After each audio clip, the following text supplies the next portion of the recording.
Sway. Sway. Sway. Sway. In the morning. In the morning. In the morning. Shake it, body. Wake your punk ass up. That crust out, y'all. Yes. One of my new favorite series right now. I had to play it because the homie is back, Heather B. I know. The homie is back. Buddy. And he's here with a ton of projects, but Shooter Season 2 premieres July 18th. And after Ryan Phillippe came on our show, I said, man, I promised I was going to watch it. Shit, I hope it's good. I kept saying, damn, I hope it's good. That's I'm a big real? fan of his. So, and I went to watch the series with you, Mark Wahlberg, EP, you producer on it as well, right? Mm-hmm. And I found myself intrigued with the science. Yes, yeah. Of what your character does as a sniper. Yeah. And how well you played it. I figured, man, this man must have did real research, went out in the field to learn how to become and think like a sniper, because Bobby Lee Swagger is the #1 sniper on the planet, right? Yeah. Are you surprised about the success of it, or what was your goals with this? I'm a little bit surprised about the success of it because last year when we were supposed to come out, there was a lot of stuff going on in the news, a lot of shootings in Dallas, this and that, and so they pulled us from the air.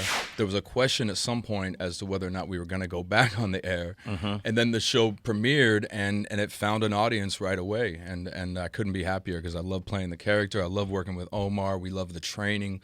We spent time in Utah this summer with a former recon Marine named Buck Doyle, who had Omar and I running drills with live ammo, hitting targets at different distance, moving and shooting. Like, he put 2 loaded guns in hands of actors and told us to do stuff that you do like in week 3 of special ops training, Wow. So you were shooting live ammo. Prepping for this. Yeah. You know what I like about it, Mike Muse, you could relate to this, is I watch Homeland a lot, too.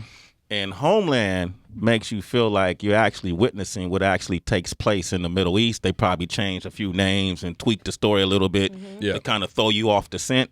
And Shooter feels like this is probably what happens behind the curtain when it comes to military operations, because you start finding out there's a lot of corruption, right? Absolutely. And so we want to show the truth behind all of that, So you guys are in situations in different, Afghanistan, Iraq, and you got all different types of dudes. And we want to show that, like, it's not, yes, they're heroes. Anybody who defends our country is a hero, but they're also human beings that make mistakes, make bad choices, and this and that. So we're trying to play both sides and letting you see the reality of it all. Yeah, you got a question? As we all know, art imitates life, life imitates art, especially what's happening currently right now. Prior to you doing this role in this character, did you think one way about military and special ops and military engagement versus doing a deep dive into character? Did that change your mindset on your opinion on how to look at war and engagement and military ops? Yeah, I mean, well, firstly, I come from a pretty military family. My dads and my uncles served. Both my grandfathers fought in World War II. Oh, wow.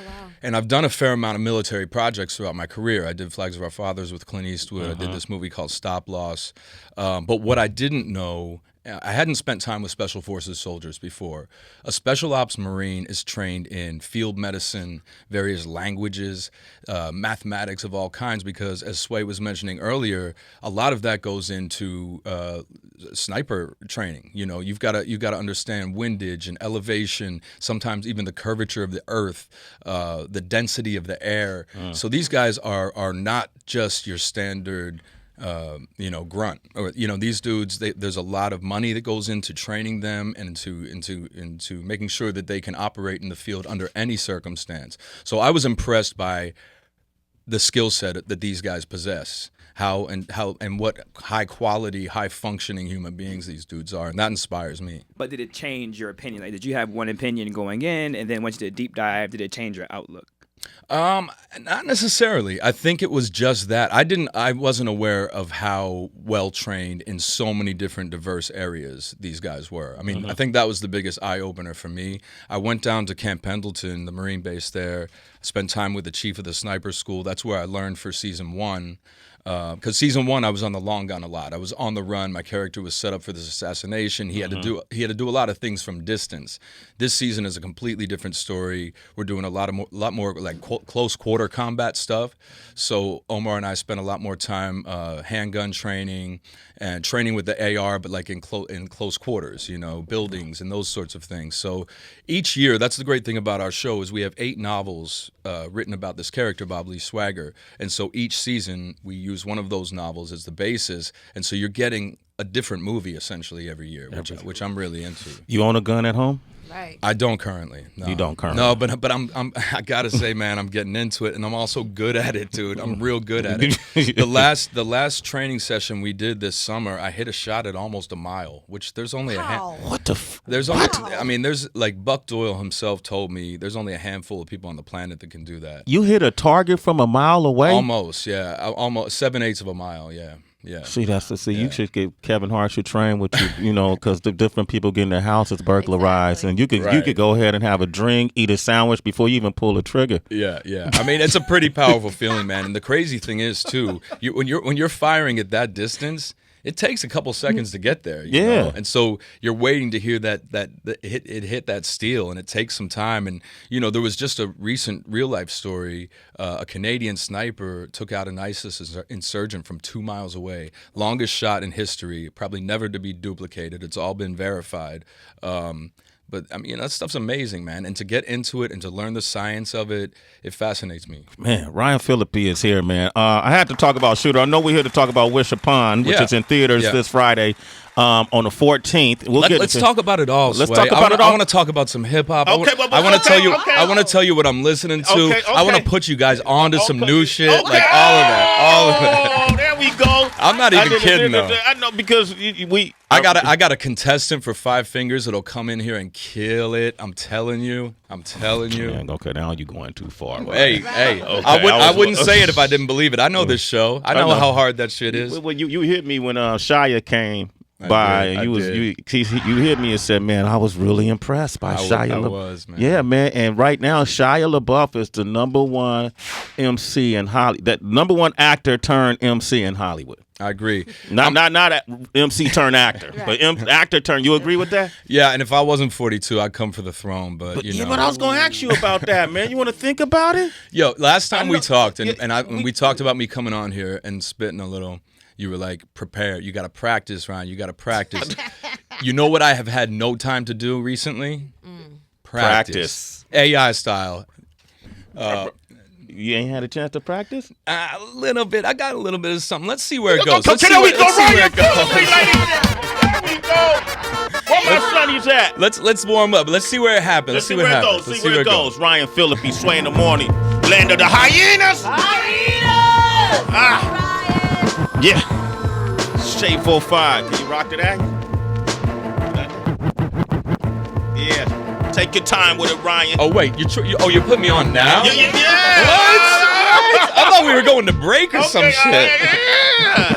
I said let me warm up. Okay. We'll come back. We'll come back. Sway in the morning. Shade 45. Practice. That birthday present became the present from hell. Yeah. This is from the movie Wish Upon, starring Ryan Phillippe, who plays Jonathan Shannon, right? Who's a father. Yeah. All right, tell us a little bit about the movie, man. I mean, the concept of it is really fun and really simple. I give my daughter this ornate Chinese box. She realizes it grants wishes, but what she doesn't realize is that each wish that's granted comes with a blood price. So she's in high school thinking like, she's like, I want to be the most popular girl. I want to date the hottest guy. And these things start happening, but then people in her life also start dying at the same time. So it's like that whole idea of careful what you wish for. The grass is always greener. And like, it's there's a cautionary tale there, but it's a lot of fun. It's like a popcorn movie in the way that, remember in the 90s, those movies like Scream and like even like I Know What You Did Last Summer that I was in. Classic. Where it's like, it's not super gory. It's scary. There's lots of thrills, but it's not like human centipede shit or like, like Saw. Like nobody's getting disemboweled or anything. Nothing like that. No guts coming out the ass. No. Thank God. It's actually one that my kids can see, and I'm excited for them to see it. I haven't done a lot that they can watch, and this one is right up there. How old are they now? 17 and 13. Yeah, man, they can tell. Man, you growing them up in a bubble to 17, they haven't watched your movies? Well, I mean, listen, I don't want them to see Cruel Intentions. It's a little too edgy, right? Cruel Intentions, that was the one. Yeah, I sometimes wonder if they sneak and watch some of the things that we'd rather them not watch, but I'm sure they do. Every kid does that, kid, right? It's an internet generation, man. I know what you did last summer. So good. Then we had Freddie Prinze Jr. up here. Oh, you did? And we asked him that if they were to do a remake, would he be down? And this is what he said. I don't know, and I wouldn't be. I mean, look, if they wanted to shoot in L.A. and it was something that I thought was kind of cool, but honestly, like the only roles I would kind of come out of retirement for would be like if I got to play the animated character that I do on the Star Wars Rebels show, because he's a Jedi, man, and now he's like blind, and that's cool. I guess that's a no. Yeah, it sounds like Freddie wants to stay home. I don't know. What about you? Would you do it? Yeah, I would do a cameo. I celebrate all that stuff. I feel so lucky to have some films in my past that people still revisit, that find new audiences, and I get a kick out of that shit. So they had a Cruel Intentions musical, and all of us cast members went and saw it. It was so much fun. I like the 90s nostalgia thing. It makes me feel a little bit old, but I can handle it. Okay. You know what's so crazy? Like, you just seem like a fun dude, like somebody to work with. And we know Omar Epps really, really well. And I know he has a deep hip-hop history, too. Like, he's directed hip-hop videos and done a lot of stuff. What do y'all do? Like, what is it like working with you then? Like, when you have downtime on set, are y'all, like, listening to music, spitting? Battling. We're battling. We're always talking about new music, and we're always talking about what our kids are listening to that we think is bullshit. Then, then we'll get into some, like, Biggie J debates. We spent a lot of time recently talking about 444 because at our ages and being fathers, and I find the whole thing to be an education, the whole album to be nothing but knowledge for men over a certain age, and even younger men too. I feel like that's what Jay's trying to do with it, is like show you how the roadmap for doing things the right way or a better way. I listened to that album probably 6-7 times since it came out, and I'm finding new stuff in it all the time. I was in my house yesterday packing to leave for this, listening to it over and over again, and like it hits me hard as a dad. As a dad, we've all fucked up, right? Yeah, all of us in different ways, and the fact that he's speaking to that and also speaking to fatherhood and to being a better person, a better husband.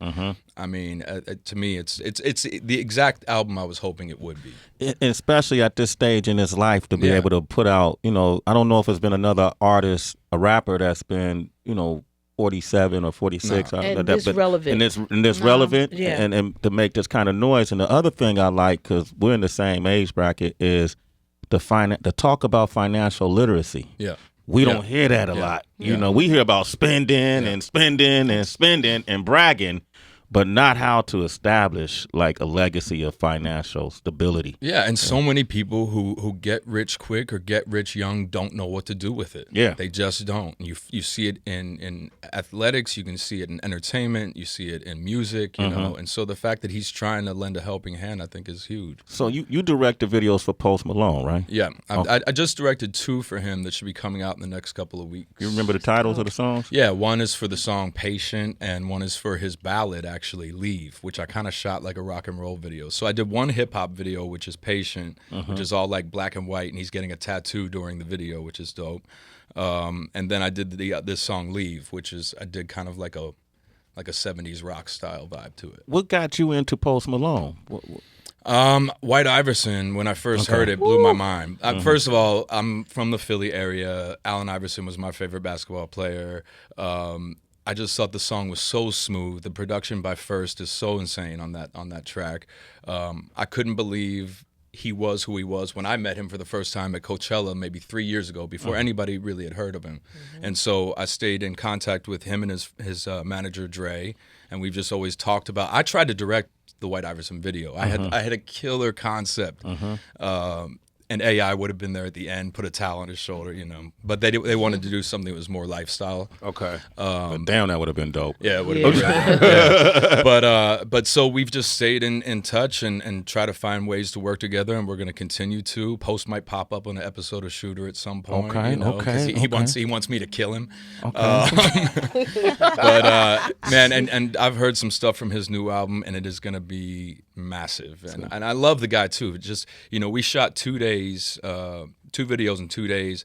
The crew couldn't have loved him more. He drank about 40 Bud Lights over the course of those 2 days. I don't think I saw him eat. Okay.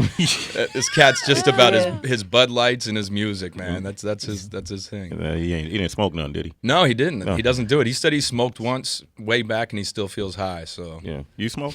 I do. I seen him smoke cigarettes though. Post Malone. Oh yeah. We were cigarettes. talking weed though. Yeah. Okay, yeah, Heather, catch up. All right. Sorry. Hey man, a couple things I want to do. We got 5 minutes to do it in. I'm gonna lay it out. We got our mystery sack right here. DB has a question, and then we got the finale. All right. Let's start with the quick question from DB. Go. All right, so I got to watch Wish Upon already, and I was just wondering because we've seen these Wish movies, Big, 13 going on 30, 18 again, all types of movies about wishes going wrong. Is it safe to say that you can never make a wish without something getting fucked up in the process, with the whole, I guess, butterfly effect or something, you know what I mean? Like you can't change something without affecting something else. Do you really believe in wishes? As a grown man, do you believe in wishes? Yes, I do. I'm just saying, just based on the concept. Does. And the tooth fairy. I'm teasing. I don't know, man. Like I think that a lot of things can come back to bite you, right? Wishes or otherwise. I think that what it teaches you is you should appreciate what you have in some ways, and that's sort of like at the end of this movie. I think that's kind of where you arrive. It's like maybe we don't appreciate what we have as often as we should. Oh, damn, he just broke that shit down. Man, we said it, debated this all for 30 minutes before, and let's talk about the movie. Thank you, Ryan, for shutting that down. Let's get to the mystery sack. Save 4 or 5. Go ahead. Your hands into Sway's sack. That sounds gross. It's Sway's Mystery Sack on Shade 45. All right, Ryan Phillippe is here, good friend of the show, good friend in general, great person. Wish Upon us, a new movie in theaters July 14th. And don't forget Shooter Season 2 premiering Tuesday, July 18th on USA. All right, here you go. 3 questions. Be honest. What's the worst betrayal you've experienced from a friend once you became famous? Man, that is complex. What's the worst betrayal? Once you became famous. Sometimes somebody might try to, get at your wife or something, or steal out your house. I do feel like there was someone in my past 10 or 15 years ago that sold some pictures in an unauthorized manner. Let's put it that way. Okay. Right. Well, damn, that was a question. Wow. 2. What else? You still friends with that person? I don't know, but how deep are these getting? Let's see. If you had to clone only one part of your body, what would you choose and why? Jesus, man. I'm always told I have a good butt for a white boy. Okay, good butt. You'll clone your ass. Ryan would clone his ass. Ow. So he can squeeze it himself in that.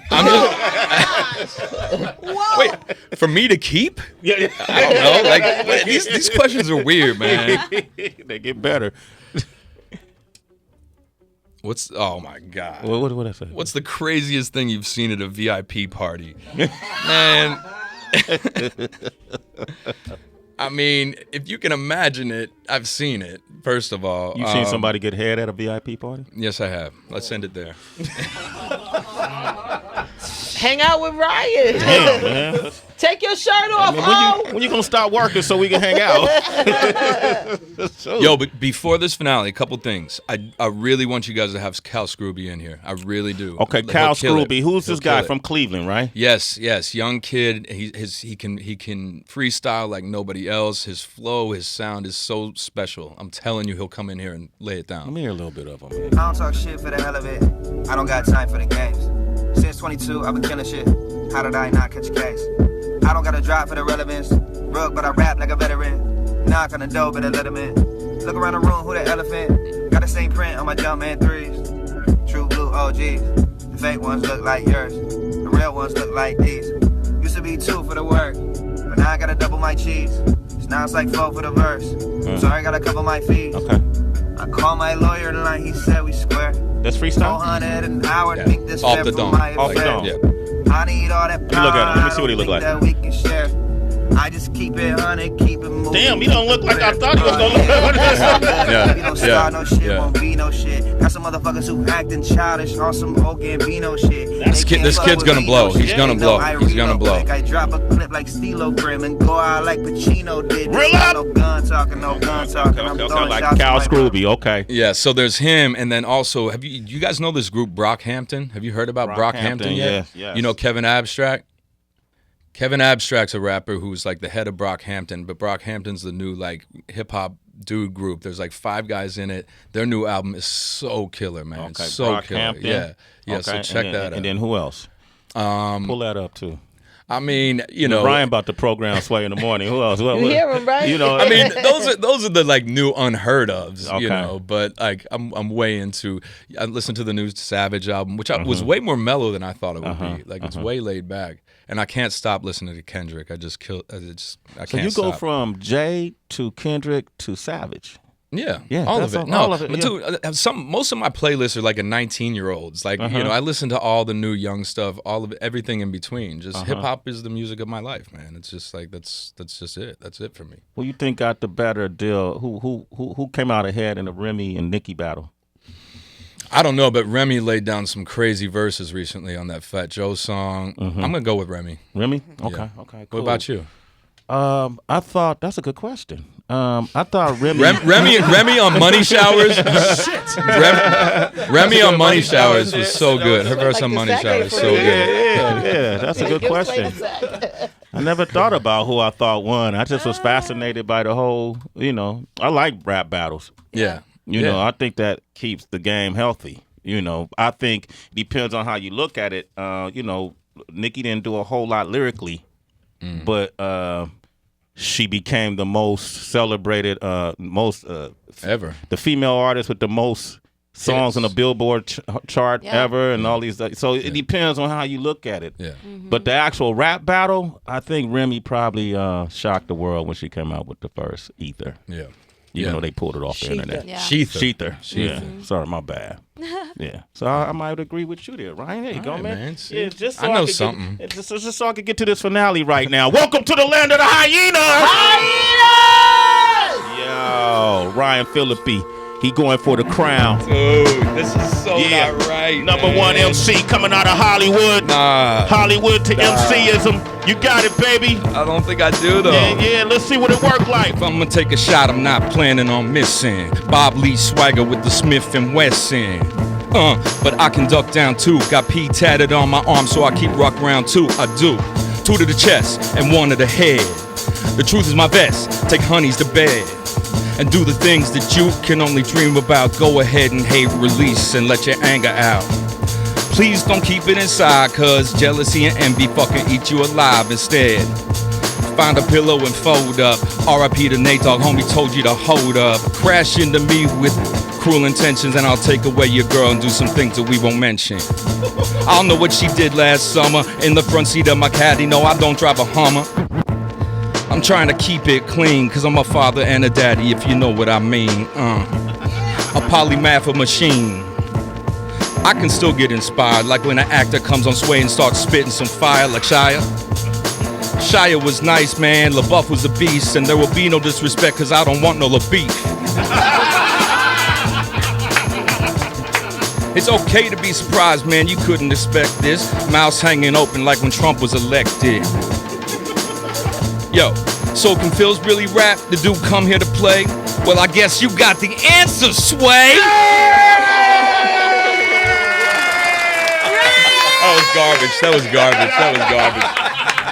garbage. One day I'll do better. One day I'll come in and I'll imitate rappers, and then you'll love it. If you do, I'll do some karaoke shit. Do some karaoke. Oh man, listen, man. Let me show you. Can we see that? Let me see this. You see this? This man takes it seriously. It's a lot of rappers right now that don't want to write. It ain't got the talent not to write. Right. It's some who have the talent not to write, but the majority don't have the talent not to be a writer. Ryan Phillippe came up in here and did what you do. I can't believe I just did that. And did what some of you were scared to do and kept going at it. That's the heart. That's persistence. That's persistence. That's determination. Hard I love work. you, Sway. I love you too, Ryan Phillippe, ladies and gentlemen. He's a hyena! Oh man, there you go, man. Yo, now you got to come back again. But that Sean P lyric, I got P tatted on my arm, so I keep rock round too. Come on. I saw that, man, but you got to talk about, for those who don't know, man, tell them why is that significant, though? Because Sean P., rest in peace, was a good friend of mine and somebody who inspired me because he never left where he came from. I think he's, people want to talk about the realist, and I know Jay has that lyric about how that doesn't make sense, but to me, Sean P. was the realist. He stayed where he's from. He never diverted, He was the truth. And so me having him tatted on me is not just about my love for Sean P., but it's about my love for real hip-hop. Yeah. And about where it started and how much a part of my soul that is. That's what's up, Ryan Phillippe, man. Hey, man, I love you, bro. Yes. Because I know it's a part of your soul, and I know you thought about this last night and probably for a few days, knowing you were gonna come up here, and then you actually got in front of that mic. Yep. Sometimes it's just about getting in front of that mic and letting go what's in you. I had some moments. I had some moments. Yeah, you have some moments. Next time you come up, you'll be even I'll tighter. kill it next time. Okay. Ryan Phillippe, ladies and gentlemen. That was good, man. Hey, if you haven't seen Shooter, I'm telling you, this is one. Catch up. Go see season 1. Because each week I was like, man, let me stop hitting this dude. He's going to think I'm a stalker or something. But I would watch every episode and go, wow. Season 2 is even better, Sway. Yep. And also, before I get out of here, I got an app dropping today called the Become app that's going to give you the roadmap to health and fitness, where you can follow my regimen, the way I work out, what I eat, and we're going to keep adding celebrities and athletes so you can follow their protocols and programs as well. But it goes live today for free in both the Android and the App Store. Yeah. I'm doing it all, Sway. What's it called? Become. The Become app. Yeah. Because you see, Ryan, like me, he's physically fit. Yeah. Put yourself in? Well, when I'm at my best, I'm not there yet. But when I'm at my best, I'm gonna download the app. Yeah, check and it see out, how you man. work Check out. it out, please All right? do. Yeah, Ryan Phillippe, ladies and gentlemen, at some point. All right. Up next, we're gonna have the A&R room and Sway in the Morning, Shade 4-5. Thank you, Ryan. I appreciate you, brother. Thank you. Thank you. Man. It's Sway in the Morning, only On Shade 45.